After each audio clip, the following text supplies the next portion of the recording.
Então, desde logo, vamos dar o início da nossa mesa, portanto, o acordo de não persecução civil. Desde logo eu passo a palavra ao Dr. Wallace Paiva Martins Júnior, subprocurador-geral de Justiça Jurídico do MP de São Paulo, doutor em Direito do Estado pela Faculdade de Direito da Universidade de São Paulo, 2003, mestre em Direito também pela Universidade de São Paulo, e é professor titular da Universidade Católica de Santos. Dr. Wallace está com a palavra. Antes de começar a minha peroração, manifestar o meu agradecimento à escola, na pessoa do senhor diretor e seus ilustres assessores, e saudar os meus queridos leitores, tradutores, né, de Libras, e reverenciar os meus diletos colegas da mesa, doutor Tiago, essa figura que dedica tanto trabalho ao Ministério Público há décadas, o doutor Arthur, da nova geração, e que é um expoente nos assuntos ligados à tutela do patrimônio público, o meu querido doutor Motauri, a quem já nos ombreamos desde a promotoria de Santos, um gênio na área da tutela de interesses difusos, a doutora Beatriz Lopes Oliveira, aqui à minha direita, como sempre, e que também da nova geração, posso dizer assim, né? Também é dos expoentes na dedicação à causa do Ministério Público. Então, eu talvez não fosse a pessoa mais adequada a falar sobre esse assunto, talvez a pessoa mais adequada a falar fosse a doutora Beatriz, e eu vou explicar isso para vocês, ou quem sabe o doutor Alexandre, eu vou explicar isso para vocês, não é falsa modéstia, não, é a verdade mesmo.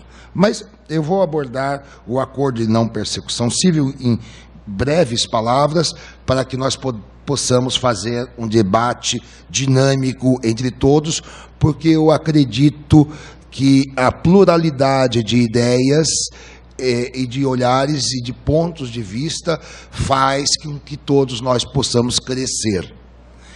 Dialogando, ou seja, compreendendo o outro, exercendo a alteridade no seu mais profundo sentido, é que nós podemos avançar e construir algo melhor, algo novo, algo que seja útil para todos. E o pacote anticrime, em boa hora, ele trouxe, né, no artigo 6º, alterações na lei da improbidade. Essas alterações, em parte, foram vetadas, e outra parte é a que está no texto. E a primeira, que eu quero chamar a atenção, é a remoção da proibição da consensualidade como técnica de responsabilização de improbidade administrativa. Ou seja, havia um parágrafo 1º do artigo 17 que proibia transação, conciliação ou qualquer outro tipo de acordo em matéria de improbidade administrativa. O que se alegava era a indisponibilidade do interesse. Esse dispositivo é de 1992 e nós passamos, depois de 92, por uma renovação do direito, e que, curiosamente, começou no direito penal, com institutos de consensualização, que eram institutos, no seu começo, de despenalização, mas que caminhavam nesse sentido. Depois, com a lei das organizações criminosas, me corrija se eu estiver falando o nome errado, chegamos a esse ponto máximo, né, no direito penal, que geralmente é o direito mais reacionário a mudanças. E aqui aconteceu o contrário. E o direito administrativo, digamos assim, né, estava descompassado.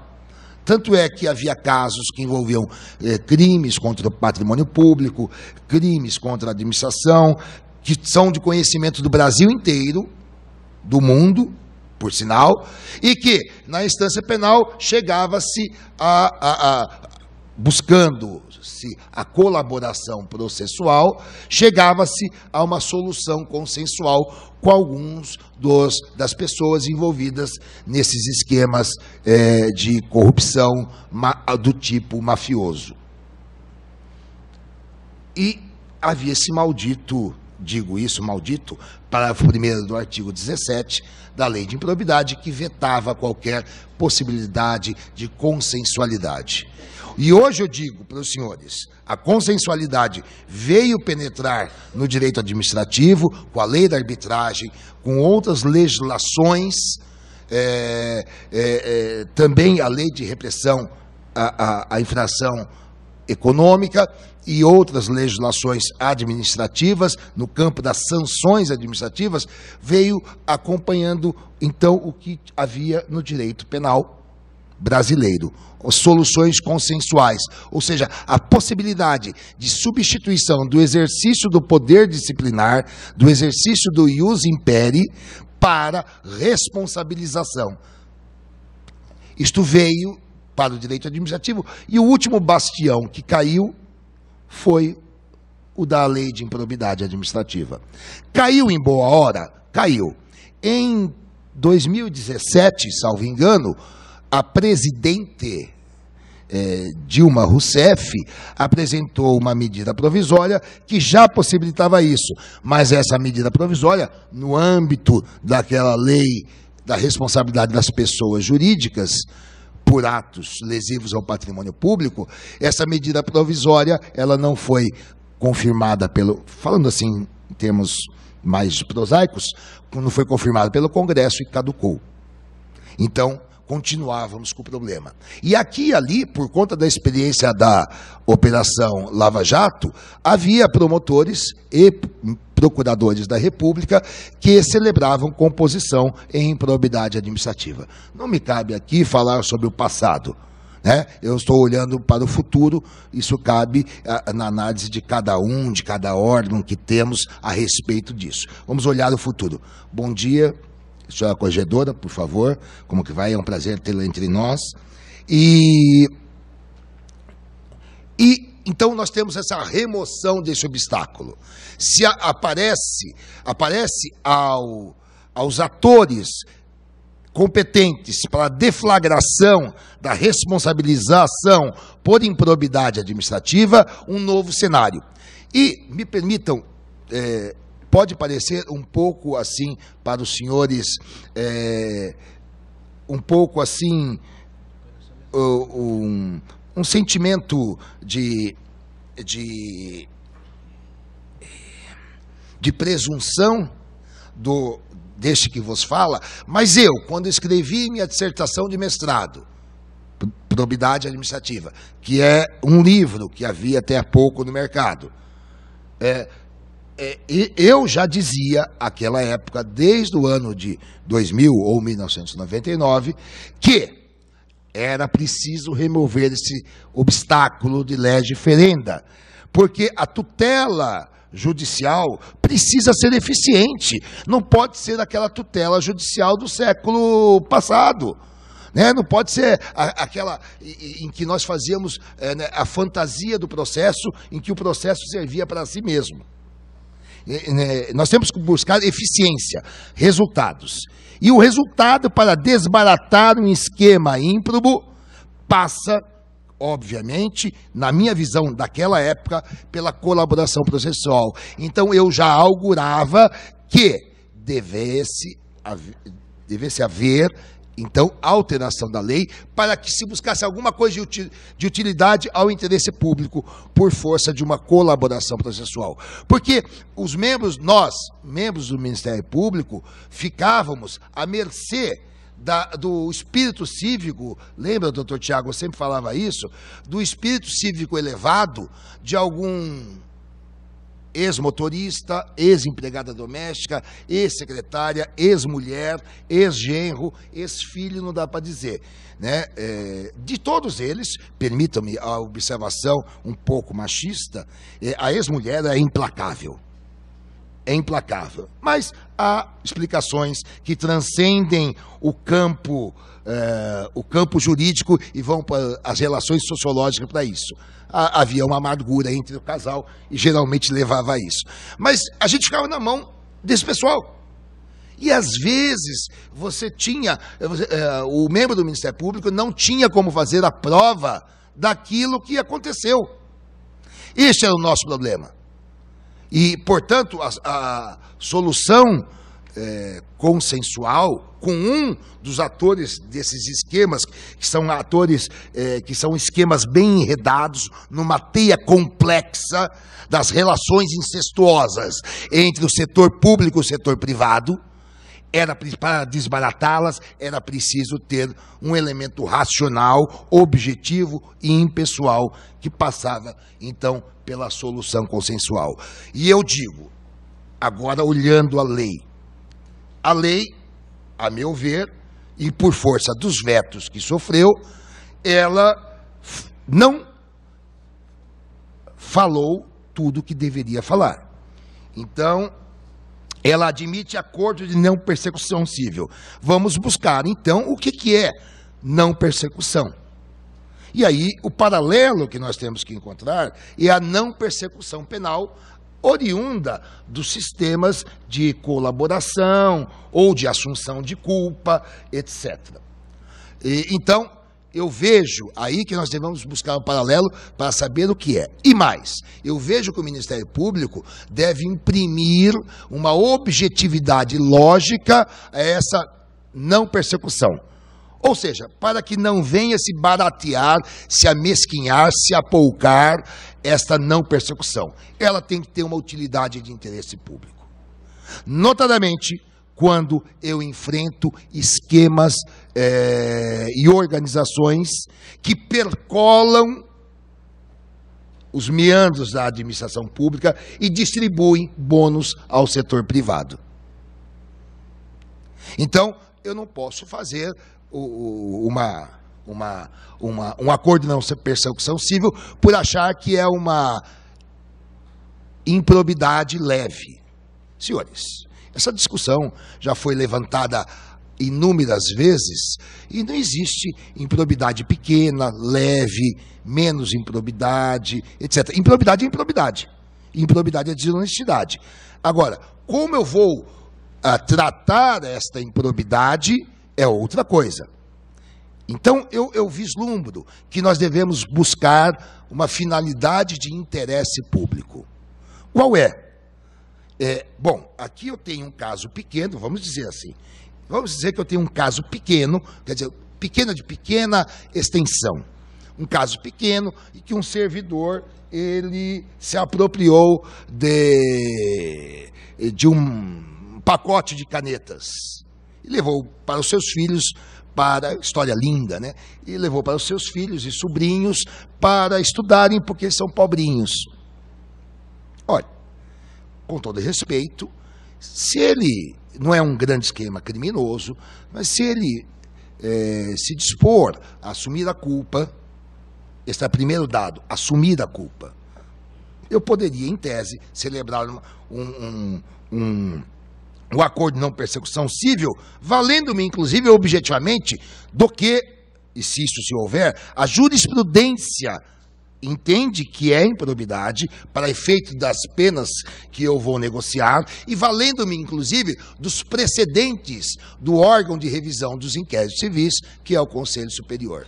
E isto, eu concito, senhor conselheiro, que o Conselho Superior do Ministério, 2 conselheiros, 3, aliás, que aqui enobrecem essa conversa, eu concito que o nosso conselho ou fixe mais súmulas, porque eu dou muito valor aos precedentes, inclusive aos precedentes administrativos, né? Ou então que ele passe a publicar emendas dos julgamentos, para que haja inclusive um apontamento, um direcionamento em sentido do próprio outro lado, do lado do réu.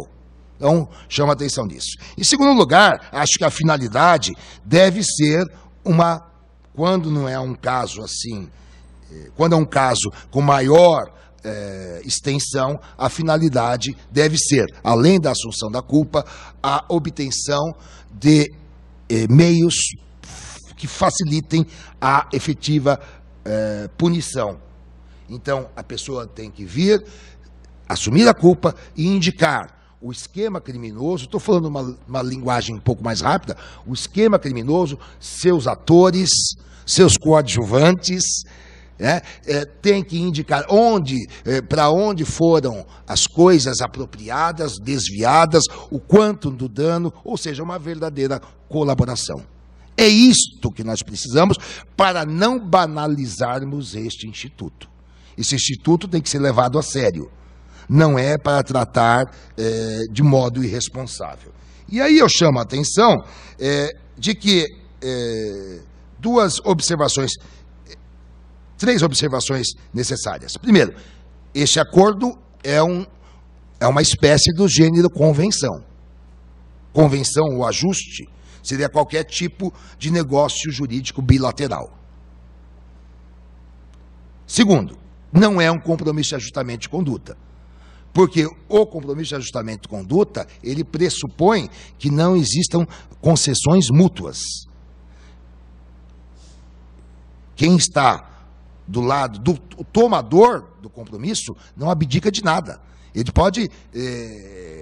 pode ajustar com o devedor, sim, cumprimento, forma, modo, tempo, mas não é um compromisso de ajustamento de conduta. Tanto é que a lei não quis usar essa expressão, e, salvo engano, na resolução 179, usa-se compromisso, não é isso, doutora Beatriz? E está errado. Aliás, estava errado antes. Porque eu não vou obrigar ninguém a assumir uma conduta numa convenção processual desta natureza. Então, eu acho, inclusive, que isso daqui, o acordo de não persecução civil, ele vai se aplicar para a tutela da improbidade administrativa. Já vou acabar. Para a tutela da improbidade administrativa. Mas não vai se aplicar para os casos onde haja prescrição já consumada, ou onde não haja improbidade, mas haja ilegalidade ou irregularidades. Então, por exemplo, num compromisso de ajustamento de conduta, eu, afastando a improbidade, eu posso sim celebrar esse compromisso para remover uma ilegalidade, para sanar um dano ao patrimônio público, alguma coisa semelhante. E aí eu concito a atenção dos senhores que o exercício mental que deve fazer o promotor, em primeiro lugar, depois de ter todo o acervo probatório, porque só pode o promotor celebrar um compromisso ou um acordo depois de estar reunidas as provas, é o seguinte: ele tem que verificar se aquilo é improbidade ou não. Porque se não for, o campo de disponibilidade será muito maior. Se for, é um pouco mais apertado. A lei não traça o que vai caber nesse acordo de não persecução civil. Ela fala nos termos dessa lei, mas estava pensando no artigo 17A, que foi obliterado pelo veto. Então, meu entendimento, e aí submeto à consideração de todos, é que cabe aos próprios Ministérios Públicos e também quiçá ao Conselho Nacional do Ministério Público, a título de normas gerais, estabelecer o que deve conter esse acordo. Aqui no Ministério Público, num trabalho conjunto, Corregedoria, Procuradoria-Geral de Justiça, Centro de Apoio, Subprocuradoria-Geral Jurídica e principalmente de colegas que vieram participar, como, salvo engano, o colega Silvio Marques, né? Nós enviamos ao órgão especial uma proposta de regulamentação que espero seja votada, para colocar essa questão, né, e levar também em consideração, e eu faço essas últimas duas observações. Primeiro, considerar sempre a atuação integrada. Nós não podemos ter a incomunicabilidade.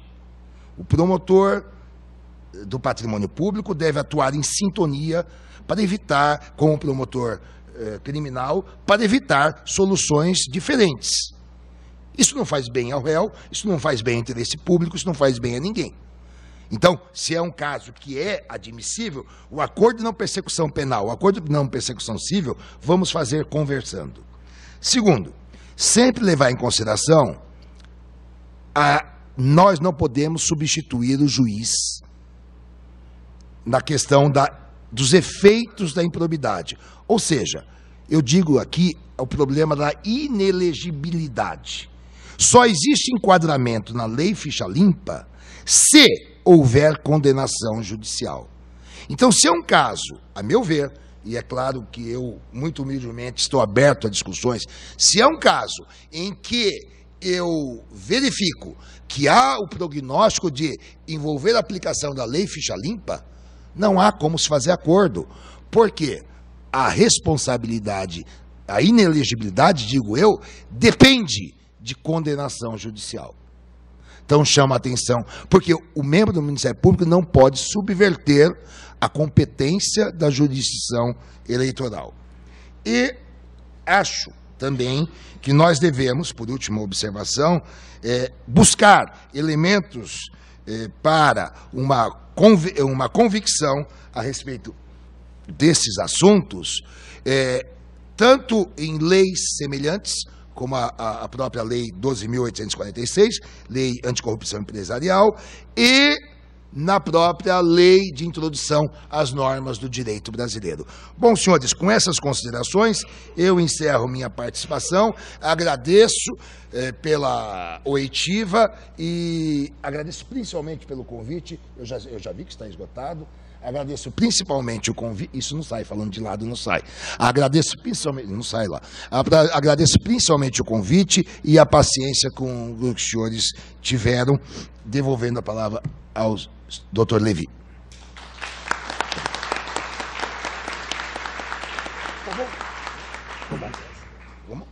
Desde logo eu passo a palavra ao Dr. Motauri Choquete de Souza.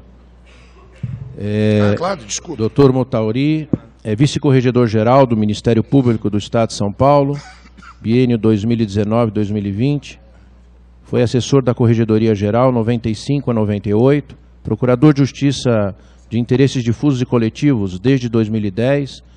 Foi membro e secretário do Conselho Superior do Ministério Público 2014-2015, coordenador do setor de competência originária civil 2011-2013, membro e secretário da Comissão Examinadora do 92º Concurso de Ingresso à Carreira do Ministério Público.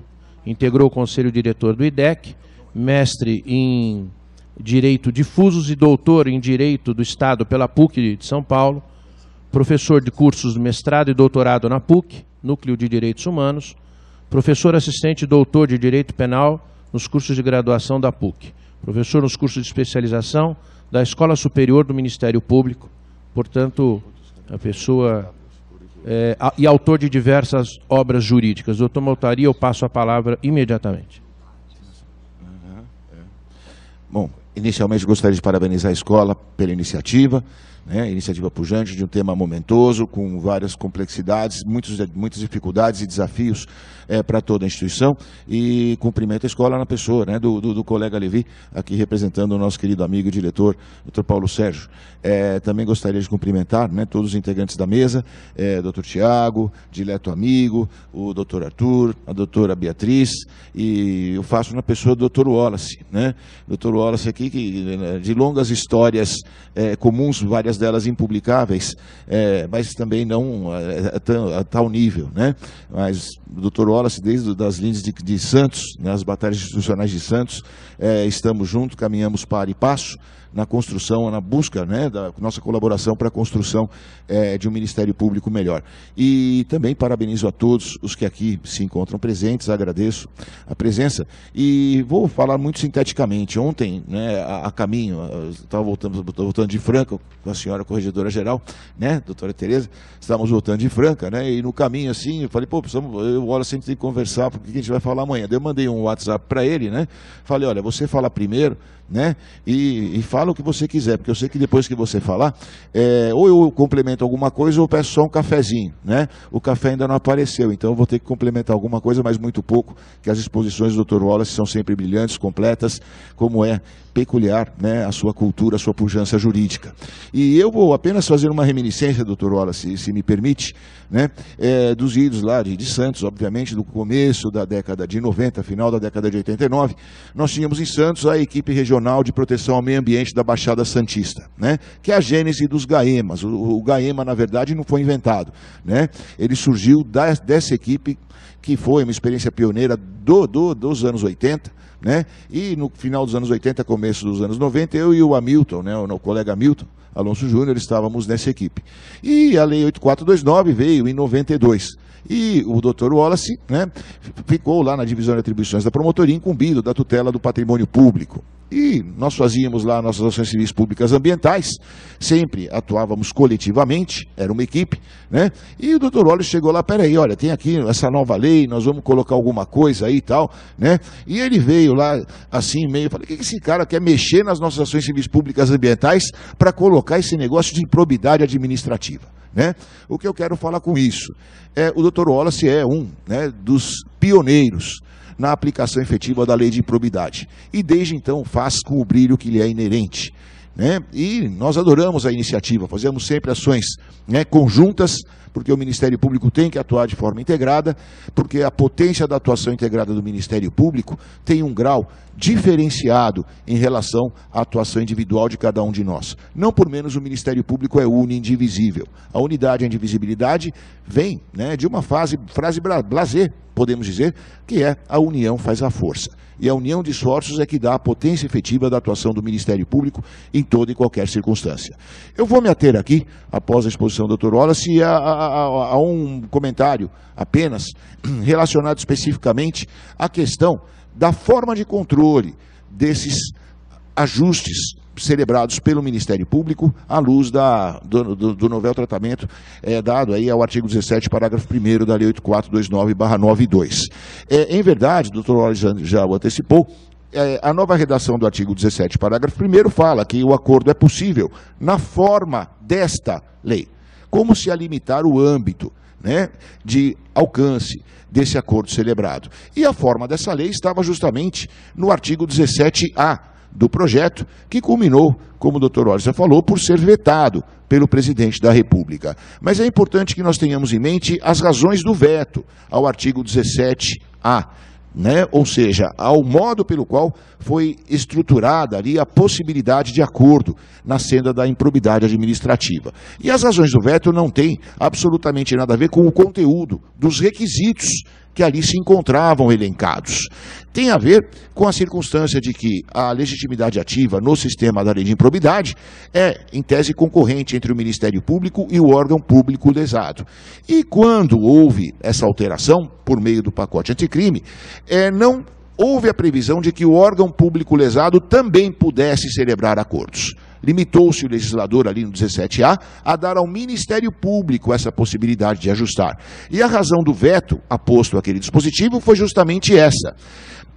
O presidente da República entendeu, olha, se a legitimação é concorrente, não poderia o novo texto legislativo prever que apenas um dos legitimados, um dos colegitimados, pudesse celebrar o acordo, segregando o outro dessa mesma possibilidade. Então o veto se deu não pelo conteúdo da lei, mas na visão do presidente da República, incompletude do texto legislativo. Ele não poderia, obviamente, aditar ali a lei, né, e dizer, olha, acrescente-se aqui, né, o órgão público. E por essa circunstância, apenas por ela, é que houve o veto. Onde eu quero chegar com essa afirmação? Ao seguinte, muito embora vetado, os requisitos que se encontram no artigo 17A, né, do projeto, são requisitos que devem balizar o órgão do Ministério Público na celebração do acordo. Eu me valho aqui de um juízo comparativo ao que acontece, né, ao que aconteceu com o Código de Defesa do Consumidor.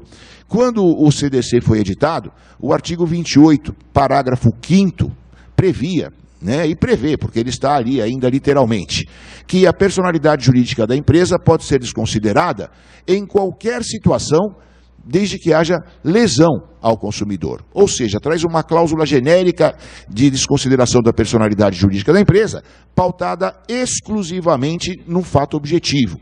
Há consumidores lesados. Na época, o presidente da República quis vetar esse dispositivo, mas por um equívoco remissivo, consta como vetado o parágrafo 1º do artigo 28. Esse parágrafo 1º não tem nada a ver com essa questão do parágrafo 5º. O parágrafo 1º, senhor diretor, já fiz os agradecimentos devidos aqui na pessoa do Dr. Levi, né? E o fiz, então, em excelente pessoa, porque o Dr. Levi, né, é um colega dos mais dedicados, dos mais brilhantes, e agradece muito a Escola Superior, né, ombreado sempre com Vossa Excelência, nosso querido amigo e dileto amigo. Mas quando houve o veto por equívoco remissivo ao parágrafo 1º, o parágrafo 1º sinteticamente dizia, né, sobre quem recairia a responsabilidade pessoal na hipótese de desconsideração da personalidade jurídica da empresa. Falava, responderão com seus patrimônios o sócio gestor, né, os acionistas majoritários e os sócios com poder de gerência. Esse dispositivo foi vetado, mas, pese o veto, pela lógica de seu conteúdo, ele se aplica à sociedade, na esfera do direito do consumidor. Situação similar, eu penso, deve ser tida também em relação aos requisitos que se encontram no artigo 17A do Código, da Lei 8429, pese o veto aposto pelo presidente. Esses requisitos, por sua aderência, por sua adequação, devem ser sopesados na celebração do acordo por meio do membro do Ministério Público. Há uma outra consideração, e essa é a última, correlacionada à primeira, que diz com a estrutura do próprio microsistema do processo coletivo. Se nós formos ao artigo 1º da Lei da Ação Civil Pública, né, diz lá, rege-se pelas disposições dessa lei, ação civil pública, para tutela, para a reparação de danos morais e patrimoniais, a interesses difusos e coletivos, notadamente, no rol que ali se encontra, nós temos o inciso 8º. E o inciso 8º diz que a Lei 7347/85, ou seja, a Lei da Ação Civil Pública, ela se destina também à tutela do patrimônio público. Há ali previsão para a defesa do patrimônio público. Gênero no qual nós podemos aí incluir a improbidade como uma decorrência, como uma consequência. Patrimônio público, a rigidez do patrimônio público é um conceito correlato ao conceito de probidade administrativa. E, nesse sentido, nós temos a possibilidade de uso dos mecanismos e instrumentos da Lei 7347/85 supletivamente. Supletivamente por quê? Porque na Lei 8429 o legislador culminou por trazer alguns princípios de conteúdo procedimental ou processual. Onde eu quero chegar com isso? Ao seguinte, se nós pegamos o microsistema, nós vamos encontrar lá no artigo 17, como o Wallace já falou, né, no parágrafo 1º atual, a superação do veto, a possibilidade de acordo, da vedação, a possibilidade de acordos. Ótimo. Agora, se nós formos à letra estrita do artigo 17, parágrafo 1º hoje, a que conclusão nós podemos chegar? A seguinte, olha, ele superou o veto, mas o que diz o dispositivo? Ele fala, caberá acordo na forma desta lei. Ele traz ali um conteúdo restritivo quanto à possibilidade de acordo. E a forma desta lei não existe dentro da própria lei em razão do veto ao artigo 17A da Lei 8429. Esse seria um raciocínio possível de se extrair dali. Mas seria o raciocínio mais razoável, mais adequado? Não. E não por quê? Pelos motivos que o ilustre colega que me antecedeu, o Dr. Wallace, já elencou. É salutar que nós tenhamos uma via ali que permita maior efetividade, maior potência aos instrumentos de resguardo do patrimônio público e de resguardo aos valores de regência da administração pública. Então, a previsão de algum tipo de ajuste é salutar, é adequada, é necessária e deve ser prestigiada. Ótimo. E como nós podemos, eventualmente, superar esse raciocínio paralelo que eu citei? Eu vejo tudo dentro dessa análise do microsistema, do processo coletivo, do microsistema da tutela coletiva. Nós podemos, então, entender que quando o 17, parágrafo 1º, em sua redação atual, fala de acordo ou nos termos desta lei, em face da regra do artigo 1º, inciso 8º, da Lei 7347/85 e da existência dessa simbiose legislativa entre as leis que formam a tutela coletiva, nós podemos estender essa exegese da palavra, eu e essa palavra não tem jeito, essa daí é uma das que eu travo, não tem jeito, desculpem, mas os senhores sabem o que eu quis falar. Hermenêutica é muito mais fácil, muito obrigado. Né? Sempre me salvando. Pois é, então, a hermenêutica, pronto, né? Aí nos leva ao quê? Nos leva que quando a 8429 falar desta lei, eu posso inserir no conteúdo dessa expressão também a Lei Geral da Ação Civil Pública 7347. E aí eu chego ao artigo 5º, parágrafo 6º da Lei 7347/85, que fala, usa a expressão compromisso de ajustamento de conduta. Como o Wallace já falou, né, e eu perfilho integralmente desse raciocínio, nós não temos na 8429 um instrumento, né, idêntico àquele da Lei 7347. Não há um compromisso de ajustamento. Compromisso de ajustamento significa a perfeita adequação de uma das partes a tudo aquilo que é imposto pela outra. Há ali, na verdade, uma corrida unilateral em busca de um acordo. Quando eu falo de transação, eu falo de partes que caminham, cada qual de seu campo, em direções antagônicas até poderem chegar ao meio termo ali no meio. Quando nós falamos de compromisso de ajustamento, não. No compromisso de ajustamento, eu tenho uma parte que está aqui numa ponta e a outra que percorre integralmente esse caminho até alcançar aquele extremo oposto, para que aí sim possa ser celebrado o acordo. A Lei 8429 fala em ajuste, que é um termo muito mais amplo que compromisso de ajustamento. O que não significa dizer que nós não possamos utilizar dos princípios do artigo 5º, parágrafo 6º da Lei 7347, que se mostrem adequados à concepção ou ao conteúdo vernacular dessa palavra ajuste ou acordo, acordo, né, de não persecução, tal como consta no novel dispositivo. Onde eu quero chegar com isso? Há algo que para mim é o ponto nodal da minha exposição, aos mecanismos de controle desse ajuste. É óbvio que o Ministério Público, o promotor, antes de celebrar o acordo, tem que ter concluído a sua investigação.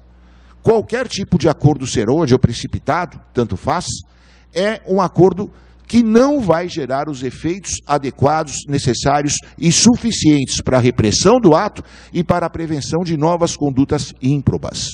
Eu tenho que primeiro concluir a minha investigação. Compilados todos os elementos fáticos necessários à perfeita e completa compreensão do tema, aí sim eu posso passar para a esfera de ajustes. Agora, feito esse ajuste, celebrado esse acordo, a quem vai competir realizar o controle desse acordo? Bom, em tese nós poderíamos aqui conceber dois meios ou dois instrumentos. O primeiro, o controle jurisdicional direto. O segundo, o controle pelo Conselho Superior do Ministério Público, órgão vocacionado a essa finalidade, a esse desiderato. E é justamente aqui que eu quero dar ênfase novamente ao artigo 5º, parágrafo 6º da Lei 7347. É ele quem vai nos levar às consequências daquele acordo. E aqui já me estou chamando de compromisso de ajustamento. E as consequências são, e a consequência principal é a necessidade de revisão desse acordo pelo Conselho Superior do Ministério Público, nos termos lá do artigo 9º da Lei 7347/85, e também lá, salvo o melhor juízo, do artigo 112, parágrafo único da Lei Complementar Estadual, da nossa Lei Orgânica Estadual, que é a Lei Complementar 734 de 1993. Sim, justamente, que é uma opção por não processar, como é, né, a opção da celebração do compromisso de ajustamento de conduta. Onde eu quero chegar com isso? Eu quero fazer um paralelo dentro do próprio pacote anticrime. O Ministério Público ganhou do pacote anticrime questões ou direitos e obrigações com os quais ele sempre sonhou. O Ministério Público ganhou com o pacote anticrime, em vez anterior aqui, nesse mesmo seminário, os senhores já o debateram, ganhou a possibilidade de exercer a plenitude do controle da investigação policial, abstraído qualquer tipo de controle jurisdicional, a propósito. O Ministério Público ganhou a primazia de fazer acordos de não persecução penal e fazê-lo submetendo ao judiciário apenas para uma chancela homologatória, porque o acordo se faz no Ministério Público. Pois bem, seria um contrassenso que a mesma lei que deu ao Ministério Público tais poderes, que ampliou a sua atuação na esfera pré-processual, viesse na seara da improbidade administrativa em sentido oposto, amesquinhando a atuação interna do Ministério Público e fazendo com que aquele acordo tivesse que ser submetido diretamente ao Poder Judiciário desde um primeiro momento, ou prima facie. Ou seja, haveria uma contradição lógica no bojo da própria lei. Essa lei veio para ampliar poderes do Ministério Público. Nós não podemos vê-la sob um aspecto no sentido de que, olha, aqui o Ministério Público perdeu poderes. E o Ministério Público tem um órgão de administração superior vocacionado e capacitado para realizar o controle de todo e qualquer tipo de acordo na seara não penal a cargo da instituição. E esse órgão, é óbvio, os senhores sabem, é o Conselho Superior do Ministério Público. E nesse sentido, vem, né, uma colocação que o doutor Wallace, a doutora Bira, conversamos muito a propósito, né, temos como uma premissa imprescindível para o próprio engrandecimento institucional. Nós temos um mecanismo extremamente forte e eficaz de controle interno de nossa atuação administrativa. Será que nós, Ministério Público, em sã consciência, poderíamos abdicar desse instrumento e, nesse sentido, fragilizar a nossa própria instituição? A homologação do Conselho transforma o instrumento num título executivo extrajudicial. Se eu sou agente político, se eu tenho poder de controle sobre aquela investigação, se eu tenho poder de controle sobre aquele acordo, por que eu vou suprimir da minha própria instituição o poder de decisão final e de efetividade do acordo que eu estou celebrando? Eu costumo dizer que quando o promotor de justiça propõe uma ação civil pública, eu estou saindo aqui da seara da improbidade administrativa, isso é o reconhecimento de um fracasso. É óbvio, né, que há casos e casos, isso não é uma regra geral. Mas o que eu quero dizer é que enquanto a matéria se encontra no âmbito pré-processual, no âmbito do inquérito civil, o promotor de justiça tem um poder negocial inesgotável. Ele é o senhor dos fatos, é o senhor da investigação. O Ministério Público é o dono daquilo, ele é o agente político que tem poderes e instrumentos para solucionar aquela questão sem a necessidade de judicializá-la. Quando eu judicializo, isso significa o quê? Significa que eu, no âmbito do meu poder como agente político, das minhas atribuições, não tive o sucesso adequado, não preciso dos 5 não, vou gastar só mais 3. Não tive o sucesso adequado, né, para a resolução do problema. Daí o que eu disse, quando eu entro com a ação, eu estou terceirizando a solução. Estou dizendo que eu, Ministério Público, não tive capacidade de resolvê-la e transmito ao Judiciário.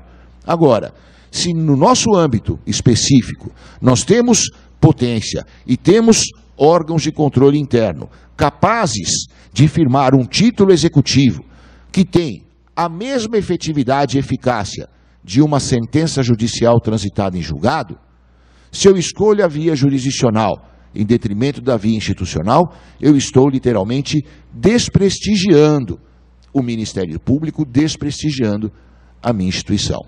E essa é a principal preocupação que eu vim trazer aqui aos senhores, que está posta ao debate, obviamente, que é justamente isso. Nós temos um instrumento que fortalece o Ministério Público.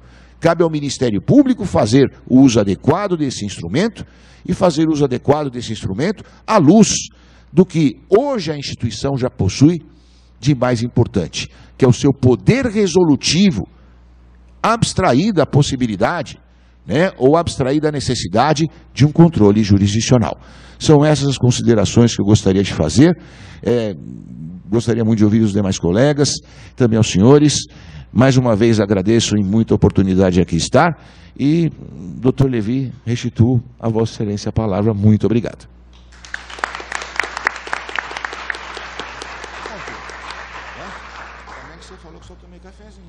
Imediatamente eu já passo a palavra ao Dr. Tiago Sintra Zarif. Ele atualmente é membro e vice-secretário do Conselho Superior do Ministério Público, biênio 2020-2021. Também integrou o Conselho Superior nos biênios 2004-2005. Foi coordenador geral do Centro de Apoio das Promotorias de Justiça Cíveis e de Tutela Coletiva. Integrou a comissão examinadora do 89º concurso de ingresso à carreira do Ministério Público. Especialista em Direito pela Universidade de São Paulo, é professor titular da Universidade Paulista e professor das Faculdades Integradas Metropolitanas de Campinas. Dr. Tiago está com a palavra. Bom dia a todos e a todos. Saudando a mesa, queridos amigos, o Dr. Wallace e o Dr. Motori, os nossos expositores, a Beatriz e o Arthur, nossos debatedores, e cumprimentando a Escola Superior aqui na presença do Dr. Paulo, do Levi, que está comandando a mesa, pelas 3 semanas que nós estamos debatendo o tema. É importantíssima a questão.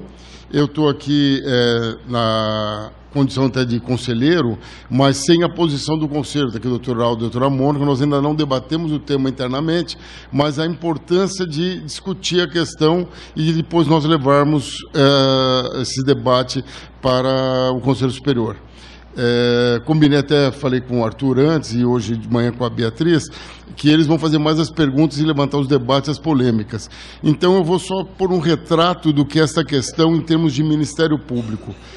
Essa questão iniciou a discussão em 2010, ou seja, faz 10 anos que o Ministério Público está trabalhando com esse debate. O Wallace disse do livro dele, que já há muito tempo foi editado com essa discussão, e a doutora Adriana de Moraes, nossa colega, que agora está na Barra Funda, ela virou para o mundo do crime, largou o patrimônio, ela fez uma apresentação do tema era mitigação à vedação da transação na aplicação das sanções de lei de improbidade administrativa. Em 2010, nosso primeiro congresso do patrimônio público, nós fizemos aqui pelo Código Civil do Patrimônio Público. Então, vejam, desde aquela época já se discutia a necessidade de se fazer alguma coisa em termos desse tema, porque não dá para você comparar, ainda que tenha sido dito que a mitigação, como o Wallace falou, de crimes mais graves ou menos graves, mas não dá para se falar daquele furto de caneta feita pelo funcionário com os desvios de bilhões de reais que a administração pública sofre. Então tem que ter a aplicação de alguma coisa que solucione um mais rápido que o outro, que solucione os dois de uma forma mais clara. O que o Motori falou no final aqui da exposição é essencial. A participação do Ministério Público e tentar, dentro do Ministério Público, solucionar é a melhor forma de atuação. Porque, como ele disse, eu concordo 100%, entrou com a ação civil pública, nós estamos perdendo. O quanto nós vamos perder vai ser no final da ação. Porque se a gente ganhar tudo que a gente queria, nós perdemos por causa do tempo. Se tivesse feito o acordo hoje, estava resolvido, nós vamos demorar 6, 7 anos, 8 anos, 10 anos para ter uma solução judicial. Então, é interessante que o acordo seja feito hoje, nós já ganhamos no tempo. E isso, sem contar que algumas vezes pode ser que a interpretação do judiciário não seja a mesma que a nossa. E aí a gente perde até na questão de conteúdo também. Então, a possibilidade de fazer esse acordo, a possibilidade de se discutir o tema, a possibilidade de se conversar e chegar a um denominador comum, abrindo mão, como vai ser alvo da discussão, o Arthur e a Beatriz vão fazer as polêmicas aqui com relação ao que surge desse debate de transação, é a forma de atuar. Se vamos pedir... E vou até retornar um pouquinho até também a 2010, quando começou essa discussão. Nas ações civis públicas, discutia-se nessa época se aplicava-se cumulativamente ou não as penas do artigo 12. Ou seja, todas aquelas sanções previstas no artigo 12 da Lei de Improbidade, algumas pessoas defendiam que tinham que ser aplicadas todas elas. Aí, em 2010, que começou a se chegar através da Lei 12.000, não me lembro agora o número... 120, chegou-se à conclusão que não, é alternativo, não são cumulativas as sanções. Então, vamos aplicar algumas delas. Então, ao que se aplica aí quando se fala vai aplicar algumas das sanções? O princípio da razoabilidade. O princípio da razoabilidade é quanto mais grave a infração, maior o número de sanções a ser aplicadas na transação. Quanto menos grave, menos aplicação. Sendo que sempre a devolução de valores erários não pode se abrir mão em hipótese alguma. Então, esses temas são importantíssimos levarmos à discussão, já que agora a lei permitiu nós fazermos isso. Internamente, nós tínhamos o debate aqui entre promotores e a Procuradoria de Justiça, dando um conflito, porque os promotores entendiam que a gente já devia caminhar para isso, a Procuradoria se atinha ao texto legal, que não podia. Agora não, agora acabou essa discussão. Agora a discussão é pode, de que forma vamos fazer, de que forma vamos atuar. Isso daí também, em termos de Conselho Superior, vai ser importantíssimo nós chegarmos ao debate para termos a conclusão de quais são esses parâmetros a serem seguidos para dar uma orientação para os promotores de justiça que atuam na área fazerem as suas transações. Porque, como disse também o Motori e o Wallace, vamos verificar no Conselho Superior essa discussão e a sugestão do Wallace anotada já, de súmulas e emendas, para que a gente faça com que isso fique determinado. Já está dando alguma discussão, o Arthur vai levantar, acho que essa questão no Brasil, sobre como seriam feitas essas sanções. Então, nós temos que chegar ao denominador para que tenha uma orientação e uma linha de conduta para que não haja bagunça com uma coisa tão importante como é essa transação. Não pode ter situações díspares para casos iguais. Então, nós vamos ter que ter essa discussão no Conselho Superior, que vai ser o órgão homologador.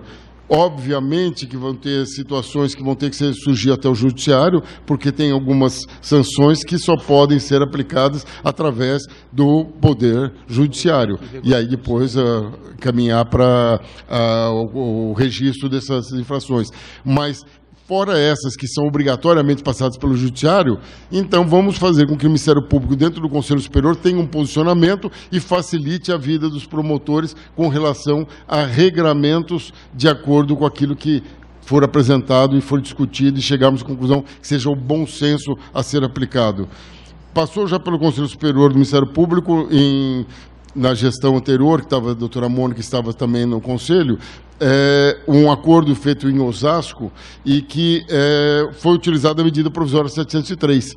Naquele acordo, foi o ganho que se teve com relação à transação que foi feita, na verdade, foi feito uma delação, e nessa delação teve muitos ganhos, porque era os vereadores utilizando de funcionários fantasmas. Esses funcionários fantasmas só poderiam ser entregues por alguém que soubesse como funcionava lá dentro, senão não teria condição de chegar ao resultado.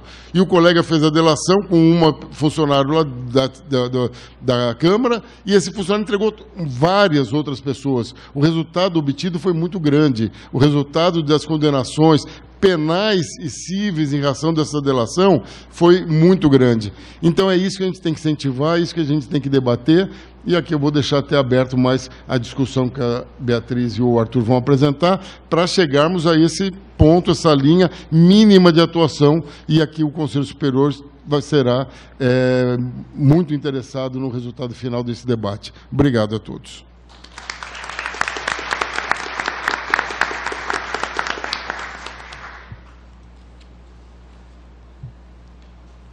Desde logo eu passo a palavra à doutora Beatriz Lopes de Oliveira, promotora de justiça, assessora da Subprocuradoria-Geral Jurídica do Ministério Público de São Paulo, foi coordenadora do Núcleo de Investigação Criminal e Combate ao Crime Organizado do Centro de Estudos e Aperfeiçoamento Funcional da Escola Superior, mestre em Direito das Relações Sociais pela PUC de São Paulo, professora do curso de Direito da Faculdade Metropolitanas Unidas, professora do curso de especialização em interesses difusos e coletivos da pós-graduação em Direito Penal da Escola Superior do Ministério Público, professora do curso de pós-graduação da Escola Paulista de Direito, EPD.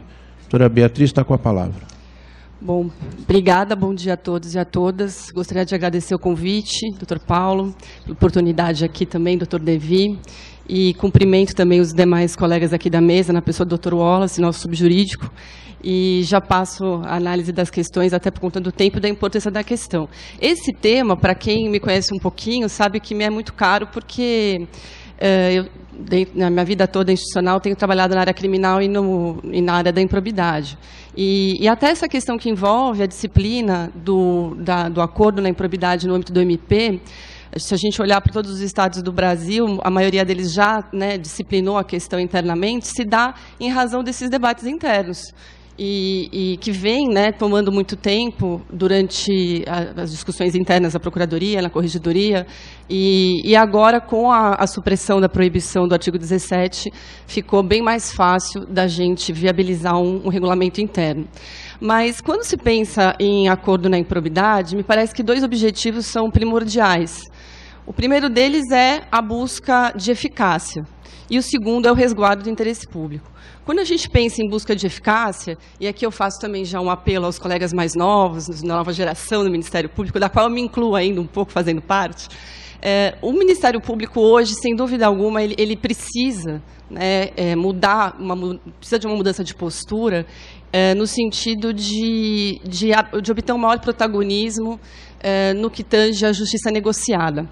Eu falo isso por quê? Porque nós temos aí, desde o advento da Lei 2.850, que é a Lei de Organizações Criminosas, e da Lei Anticorrupção, que é 2.846 em 2013, a criação de institutos, né, de justiça negociada muito importantes e que, no contexto de ilícitos que são objeto do que a gente chama de fenômenos de múltipla incidência, ou seja, a corrupção, por exemplo, que vai, como ilícito, admitir a incidência de normas penais, administrativas e civis, é preciso uma harmonia nesses institutos negociadores, e é claro que aí a lei de improbidade ficava num descompasso.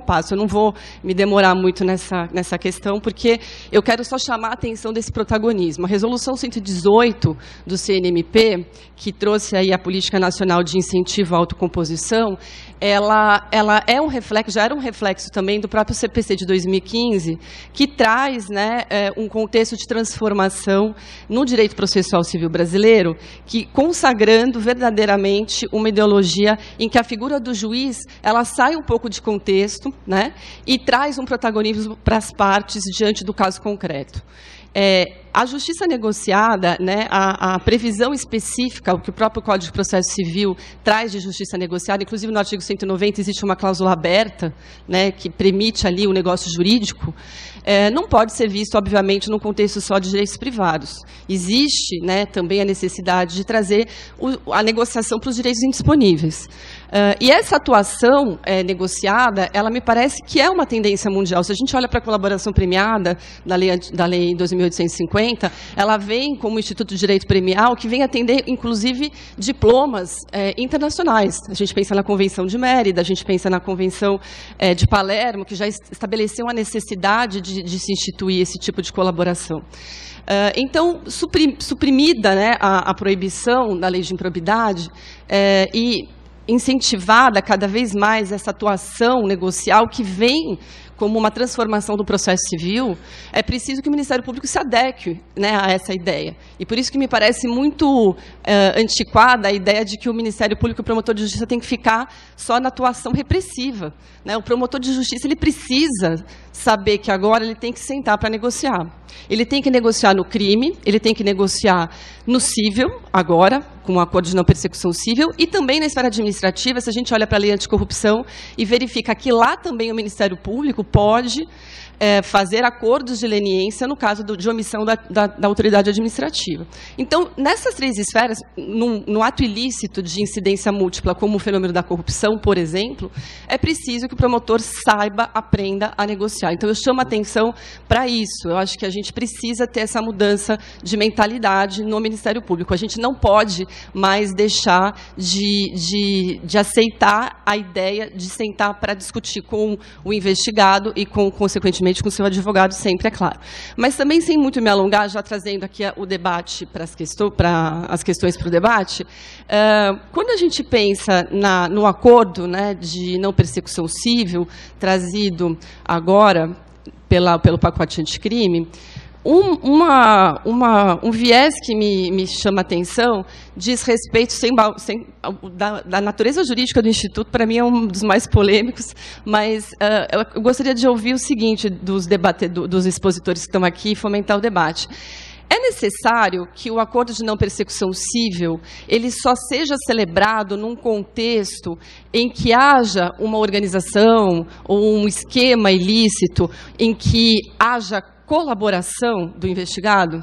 É preciso que o acordo de persecução civil exija do investigado a identificação dos demais envolvidos, a identificação do esquema ilícito, a identificação de ativos obtidos com atividade ilícita, elementos que são previstos na colaboração premiada, elementos que são previstos no acordo de leniência na lei anticorrupção, porque até então um dos pontos mais polêmicos era a gente não pode fazer acordo na improbidade, porque isso existe a vedação legal, mas a gente pode fazer esse acordo na colaboração premiada e no acordo de leniência. Então, existiria aí um descompasso dentro do microsistema de tutela coletiva e de combate à corrupção.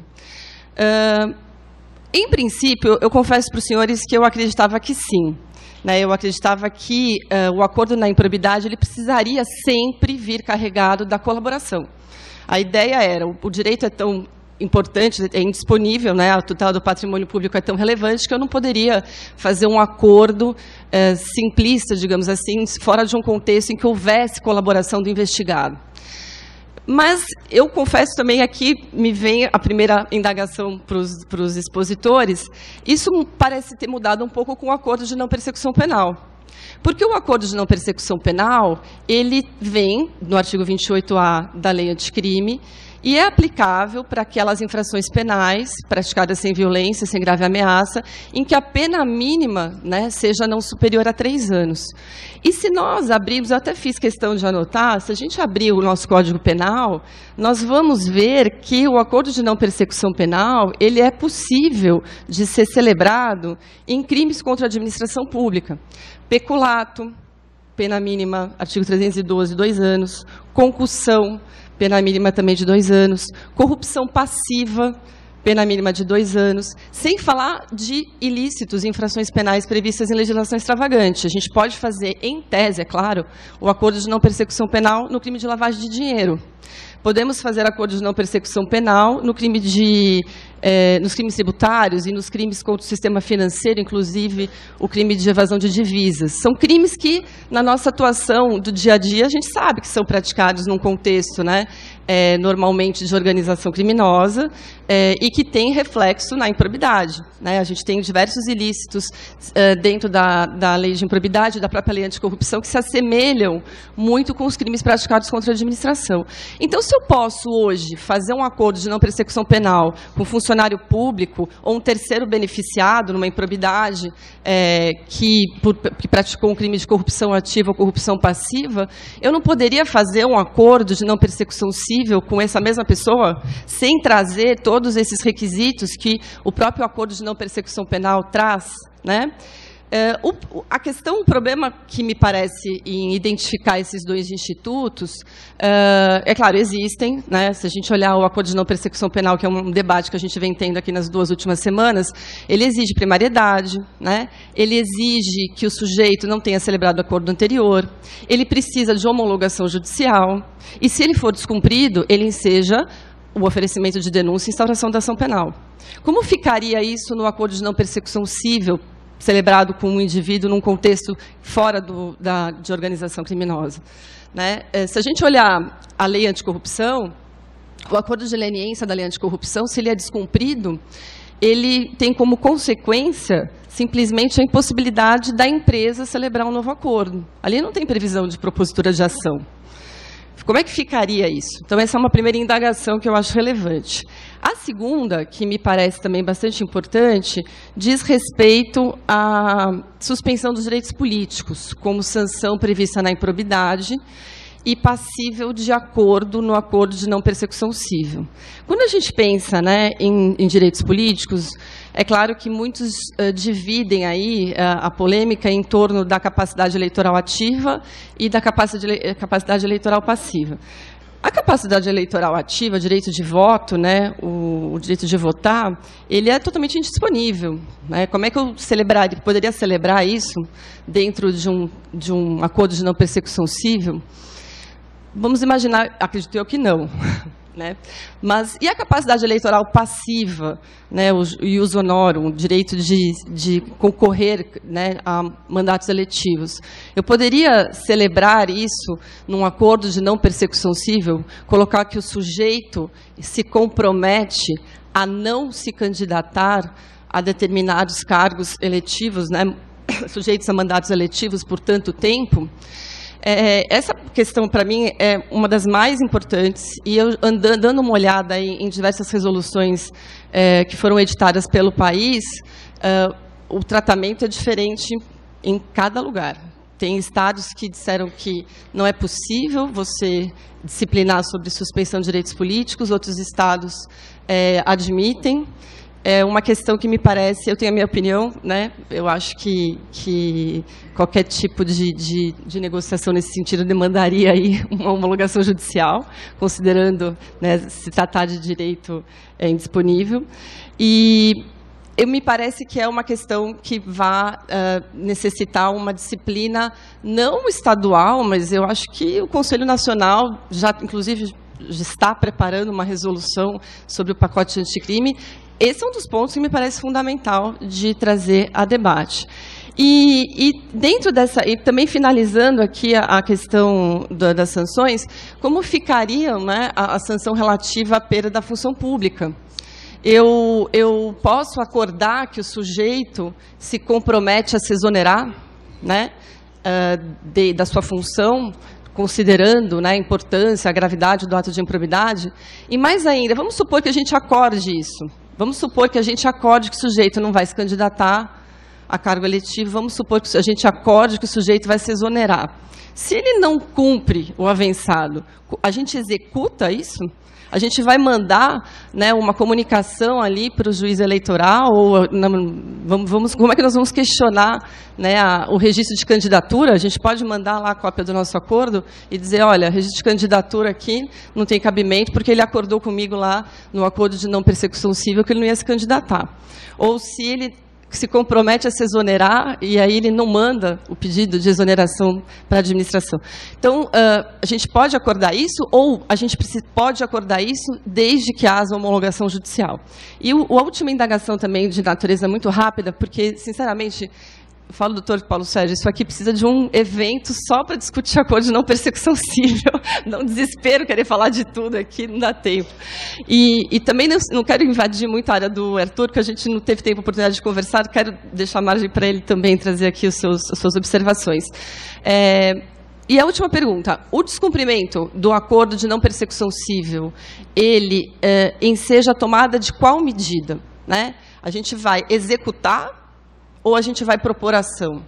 Né? Porque isso está intimamente ligado à natureza jurídica desse acordo. São essas indagações que eu queria colocar para fomentar o debate, a discussão, e agradeço muito a oportunidade de estar aqui hoje. Obrigada.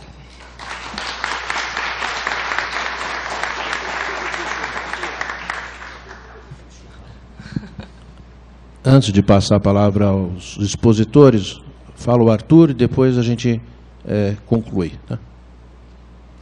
Então eu passo a palavra ao doutor Arthur Antônio Tavares Moreira Barbosa, promotor de justiça do Ministério Público de São Paulo, coordenador do Centro de Apoio Civil e de Tutela Coletiva na área do Patrimônio Público e Social, membro titular do Conselho Gestor do Fundo Estadual da Defesa dos Interesses Difusos, mestre e doutorando em Direito pela Faculdade de Direito da Universidade de São Paulo, pós-graduado em Direito Penal e Processual Penal pela Escola Paulista de Direito, professor da Universidade Cruzeiro do Sul, lecionando Direito Penal, Processual Penal e Direito do Consumidor. Doutor Arthur está com a palavra.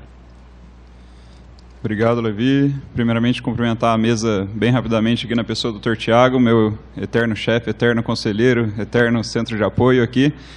E falar rapidamente, né, acabei de perceber que nós já estouramos o tempo da mesa, então até para não atrapalhar os próximos palestrantes, tentar resumir, enxugar tudo, em tentar falar 2, 3 minutinhos aqui, bem rápido mesmo. Até porque os meus antecessores aqui já fizeram toda a exposição teórica, histórica a respeito desse instituto, né, da importância. Acho que um primeiro consenso que temos aqui foi que foi um grande avanço, né? Nós ansiávamos por isso, nós ganhamos poder com isso, nós teremos mais efetividade na nossa atuação com esse acordo, nós vamos resolver coisas de forma muito mais simples, nós vamos conseguir uma maior efetividade. Foi um ganho para o Ministério Público e um ganho para a sociedade. Isso é um primeiro ponto. Mas eu vou tentar aqui focar nos aspectos práticos e já para responder a doutora Beatriz aqui, nós já estamos organizando um evento para tratar basicamente de acordo de não persecução civil aqui nesse auditório no dia 20 de março, uma sexta-feira. Estive já na escola, Dr. Paulo, todos Zenon, Milene, todos essa semana para a gente já delinear esse evento. Então, no mês que vem, vamos estar tratando disso aqui, com os aspectos práticos, para dizer, pensar lá no promotor, no analista, no estagiário, no oficial. Beleza, alguém quer fazer um acordo comigo, o que eu faço? Como é que eu começo? Que sanção que eu posso colocar, que sanção que eu não posso? a ideia é, vou homologar no conselho, vou homologar em juízo, a ideia é a gente tentar colocar esses aspectos. Os outros estados já saíram na frente, já editaram resoluções nos últimos 2 anos. O estado de São Paulo ainda está em tramitação isso, mas nós vamos tentar, né, retomar esse protagonismo nosso e tentar editar uma resolução, que o conselho edite regras, né, para nortear os colegas. Mas já nesse contexto, queria parabenizar a escola de a gente estar no 1 mês e meio de gestão e já ter tantos eventos profícuos, assim, está sendo uma gestão muito exitosa, né? Eu que acompanho a escola desde a época, mais de 10 anos atrás, desde a época acho, do Dr. Papaterra, acho que nunca vi em tão pouco tempo tantos eventos tão bons. Então vamos lá, só para falar rapidamente, primeira coisa, né, como o Dr. Motauri já falou, houve o veto a respeito do parágrafo 17A, então somente em razão da legitimidade concorrente. Ocorre que, no parágrafo 4º, estava previsto que o acordo que fosse feito teria que ser primeiramente homologado, no nosso caso, pelo Conselho Superior, que é o órgão revisor do inquérito civil. E, posteriormente, o parágrafo 5º falava: o acordo será encaminhado ao juízo competente para fins de homologação. Então, primeiro já teria uma primeira polêmica a respeito. Se a gente vai usar essa parte que foi vetada como um dos nortes, uma das balizas, a gente já teria que ver. Então, se o colega fizer um acordo de não persecução civil, primeiro ele encaminha para o conselho homologar e depois ele encaminharia para o juiz com o qual ele trabalha fazer essa dupla homologação, ou bastaria a homologação do conselho, ou não, como alguns colegas da capital fizeram, ou bastaria entrar com a ação e pedir homologação em juízo, a qual, inclusive, na semana passada foi homologada. Então, nós basicamente temos esses 3 posicionamentos com relação à homologação do acordo. Se bastaria o Conselho Superior, isso, né, está de acordo com uma súmula recente do ano passado, que o Conselho Superior é o legitimado para regulamentar isso, para homologar. Tem essa segunda corrente que bastaria entrar com uma ação e o juiz homologa, e tem essa solução que a lei previa, mas foi vetada, que era primeiro o Conselho Superior homologa e depois o juiz homologa. Enfim, isso é um aspecto prático que a gente precisa definir aqui no estado de São Paulo. Outra coisa, como a própria doutora Beatriz já mencionou, eu dei uma olhada nas resoluções de outros estados, eu separei aqui, por exemplo, um grande conflito aqui, a do Paraná e a do Pará, dizia que você pode transacionar com relação a todas as penas da lei de improbidade, exceto a perda do cargo, a perda da função pública e a suspensão dos direitos políticos. A resolução do Pará também disse a mesma coisa. Eles entendem que essas 2 sanções, né, a perda da função e a suspensão de direitos políticos, não são passíveis de acordo. Então, estava expressa a proibição dos promotores daquele estado de fazer esses acordos. De outro lado, na resolução de Minas e de Alagoas, eles falavam que todas as sanções podem ser feitas e fica ali um ato voluntário do agente. Se o agente quiser aceitar esse tipo de sanção, basicamente ele faria o que ele quisesse.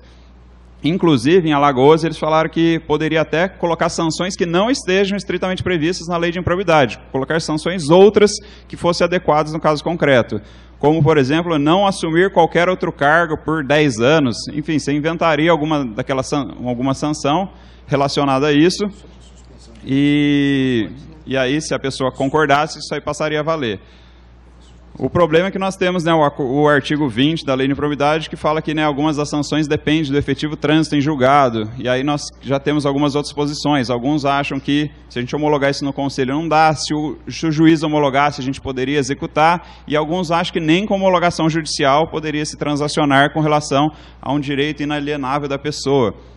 Inclusive, eu trago aqui um acordo do Rio Grande do Sul, recente, falando que ele homologou um acordo no Rio Grande do Sul, mas ele tornou ineficaz a cláusula primeira.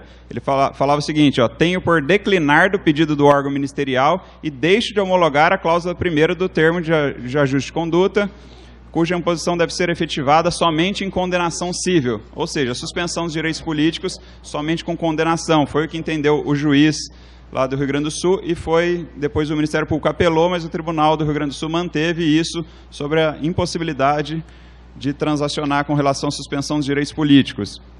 Como a própria doutora Beatriz já mencionou, uma dúvida muito grande que a gente tem em prática diz respeito à execução disso. Nós vamos utilizar a baliza do acordo de não persecução penal e, desrespeitado o acordo, a gente vai entrar com a ação de improbidade, ou não, a gente vai tentar somente executar, vai mandar um ofício para o juiz eleitoral, é de eficácia até duvidosa, né? Saber se um juiz eleitoral iria realmente... Não, a pessoa vai lá e descumpre o acordo e se candidata a prefeito, por exemplo. Nós vamos o quê? Mandar um ofício para o juiz eleitoral falando, não, ele se comprometeu. Qual vai ser a eficácia disso? Isso vai servir como uma ação de impugnação de registro? Ele vai acolher esse tipo de demanda? A gente tem muitas incertezas que mereceriam algumas balizas para a gente poder saber efetivamente como constar isso no acordo, saber o que o Conselho vai homologar ou deixar de homologar, mas certamente, se avançar essa proposta que já está no órgão especial, seria de grande valia para todos os colegas ganhar pelo menos um mínimo de segurança jurídica na sua promotoria. Eu peguei alguns acordos do Ministério Público Federal e eles estão colocando nos acordos deles a suspensão dos direitos políticos. Apesar dessa polêmica, eles têm conseguido homologações judiciais com relação a isso, apesar de alguns entenderem que isso fere, né, o artigo 15 da Constituição Federal. Eu peguei que o Ministério Público da Paraíba também tem transacionado desse jeito, mas ninguém sabe ainda como a Justiça Eleitoral vai lidar isso, né? Se ela vai aceitar esses acordos como ações, analogicamente, como uma impugnação de registro de candidatura. E, por fim, ninguém sabe ainda com relação à ideia da prescrição. Se a gente faz esse acordo, a gente sabe que tem um prazo relativamente curto a prescrição na ação de improbidade. Se a pessoa descumprir depois ali de 5 anos, por exemplo, ou se já tiver passado algum tempo, se estiver prestes a prescrever, esse acordo vai suspender a prescrição? Pela lei de leniência, existe a previsão expressa. Por outro lado, a gente tem a previsão de proibição das partes transacionárias sobre a prescrição lá no Código Civil. E aí, né, qual vai ser o microsistema que a gente vai conseguir utilizar? Vamos poder fazer uma analogia, talvez até em Malamparte ali para a pessoa. E também, como a doutora Beatriz trouxe, a questão da confissão ou da colaboração. A gente vai ter que exigir, tal como no crime, que a pessoa confesse a improbidade, que ela colabore, ou bastamente ela falar, como a gente faz na transação penal, não quero falar nada, não é assunção de culpa, eu só quero resolver o problema. A gente não sabe se o acordo civil vai exigir isso ou não. Então, essas são as questões mais polêmicas que eu queria trazer e já convidar todos para no dia 20 de março a gente poder esmiuçar isso com um pouco de mais calma e com alguns debatedores. Eu agradeço.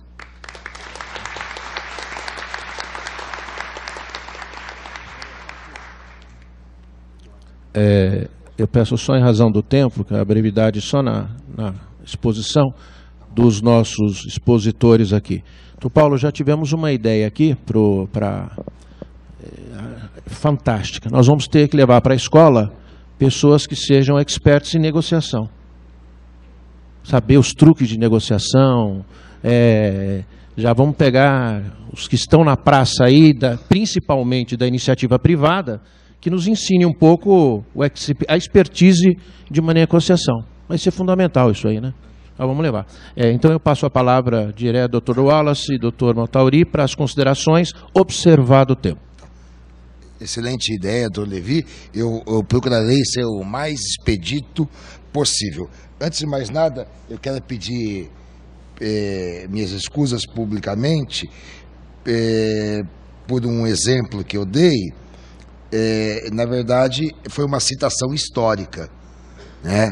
Que havia um problema que, na verdade, é ex-cônjuge, não é só ex-mulher. O ex-marido pode atrapalhar também, como atrapalha bastante. Recebi uma mensagem aqui de uma colega, a quem eu prezo muito, e aí é que, historicamente, aconteceu assim, tá? Bom, Aliás, desculpe, Wallace. Sim. Semana passada eu tomei uma bronca. É verdade, você me contou. Falei da Silvinha Chaquian. Isso. Que ela era mulher do Ricardo Toledo. E aí fui repreendido pela nossa colega, e que disse, ela não é mulher de ninguém, ela não é propriedade. É verdade. Mas eu que não quis falar nomes, mas foi o registro histórico do que aconteceu. Todo mundo sabe quem é, não preciso falar. Bom, aí é o seguinte, a Bia e o Arthur deram verdadeiras palestras aqui, e fica muito difícil até aprofundar. Vou tentar ser o mais rápido. A ideia do MP resolutivo, Ministério Público resolutivo, ou seja, a Bia colocou muito bem, e chama atenção uma frase do ministro Eros Grau: o direito não se interpreta em tiras, nem em fatias, nem em pedaços. E o Motauri trouxe a ideia do microsistema, aqui se falou-se a aproximação com o acordo de não persecução penal, e eu penso uma coisa: ou o membro do Ministério Público processa, ou ele propõe, ou ele oferece o acordo. Ao oferecer o acordo nos autos de um inquérito civil, ele tem que submeter ao arquivamento, ou seja, a homologação do acordo. Me parece que isso é claro. Porque se houver uma possibilidade de acordo judicial, será feito até suspendendo a contestação, ou seja, pressupõe uma ação proposta. Tercio non datur. Me parece claro isso. E aí a Bia tocou num ponto que eu já tinha tangido, e sempre, eu não sei, desculpe falar Bia, é tão carinhoso, a doutora Beatriz, ou a doutora Oliveira, já tinha tocado nesse assunto, que eu sempre firmei isso, que aqui a assunção de culpa é elemento essencial, acho que respondo a você, mas é indispensável conceber que nem sempre isso será utilizado para desbaratar uma organização criminosa. Agora, chama a atenção dos senhores. O promotor de justiça e o procurador da República tem que ter a responsabilidade, ou seja, o zelo, para verificar se não é um caso de organização criminosa, em que aí se impõe uma medida mais profunda de acordo e de investigação. Chamo isso a atenção. É muito caro. Aí vira um problema de, desculpem, funcional, disciplinar. Porque nós não podemos pensar que nós podemos bagatelizar o acordo de não persecução penal e falar, aplica a multa em tudo e o sujeito vai lá comodamente, porque ele recebe para tanto do esquema criminoso, ele assume a culpa por tudo. Por favor, sejamos, antes de tudo, inteligentes. E a questão que eu acho mais importante, Bia, é realmente, então, daquela premissa, que ou acordo ou ação, se houver descumprimento, logo executa-se. Aí você toca na questão que é problemática, porque uma execução de uma obrigação de fazer personalíssima, se ela é descumprida, o que acontece? Converte-se em perdas e danos. Então, a questão da suspensão dos direitos políticos é muito traumática, inclusive por conta da possibilidade de exigência ou não de homologação judicial. Acho que isso é um ponto que merece uma absoluta reflexão. Acho que isso não deve ser transigido. Eu afastaria, porque aí eu vou para a ação. Porque não tem sentido eu arriscar todo o meu potencial, e o meu querido Motauri falou isso, se não há possibilidade de acordo. Agora eu passo ao Motauri. Eu prometo que são 2 minutos, né? Mas as questões trazidas tanto pela doutora Oliveira, né, quanto pelo doutor Arthur são extremamente momentosas, extremamente relevantes, demandam aqui, como já dito, né, um seminário específico para o tratamento e vão demandar, obviamente, muitos estudos ainda para poderem ser respondidos com maturidade. Mas eu gostaria apenas, em relação a um tópico que o doutor Arthur levantou aqui, fazer uma consideração acerca dessa homologação judicial do acordo. Vejam, senhores, que quando se fala em homologação pelo Conselho e homologação pelo Judiciário, né, isso foi vetado, nós teríamos aí, em tese, uma superfetação de títulos executivos. Eu não posso transformar um conselho, né, num órgão cuja aquiescência a um acordo sirva como uma mera condição de procedibilidade judicial. Eu estou amesquinhando o conselho, limitando a capacidade e a sua qualidade de órgão de administração superior. O conselho é um órgão decisório, ele não é um órgão que vai apenas traçar uma condição de procedibilidade, dizer, olha, o acordo tudo bem, então você leva lá para o judiciário. Segundo aspecto, o judiciário, como regra geral, é um juízo que tem por finalidade o quê? Como diria nosso querido Henrico Túlio Liman, né? Dirimir conflito de interesses manifestados por uma pretensão resistida, ou seja, lide. O judiciário não é um órgão meramente chancelador, como regra geral. Ele tem como instrumento principal a pacificação social, que pressupõe a existência de litígio. E nesse sentido, né, nós temos visto, por exemplo, acordos, o promotor entra com ação em face de uma empresa e determinadas pessoas físicas, e na inicial fala, olha, nós fizemos acordo já com a empresa, então o senhor ignora que a empresa está aqui. Com a devida vênia, não é função do Poder Judiciário agir dessa forma. Isso é função do Conselho Superior do Ministério Público. Baldadas as propostas de acordos na esfera administrativa, baldadas as tentativas de ajuste, aí sim o controle deverá ser feito pelo Judiciário dentro do bojo de uma ação, mas uma ação que em sua gênese contenha uma lide efetiva e não que tenha por finalidade meramente escapar a um sistema de controle interno, subtraindo assim com a devida vênia a potência, a capacidade e um direito-dever, poder dado ao Ministério Público pelo ordenamento jurídico. E quando eu fiz referência ao 17A, Arthur, eu fiz essa referência por um aspecto.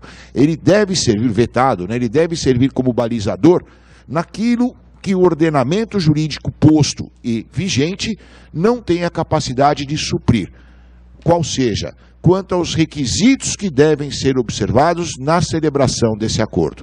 Agora, quanto a aspectos formais de homologação, como eu disse, o microsistema das ações coletivas já possui ele mesmo potência e força coercitiva, cabendo ao Conselho Superior editar, né, advindo da decisão homologatória, força de título executivo extrajudicial, aquele instrumento é regularmente celebrado. Então, nesse aspecto,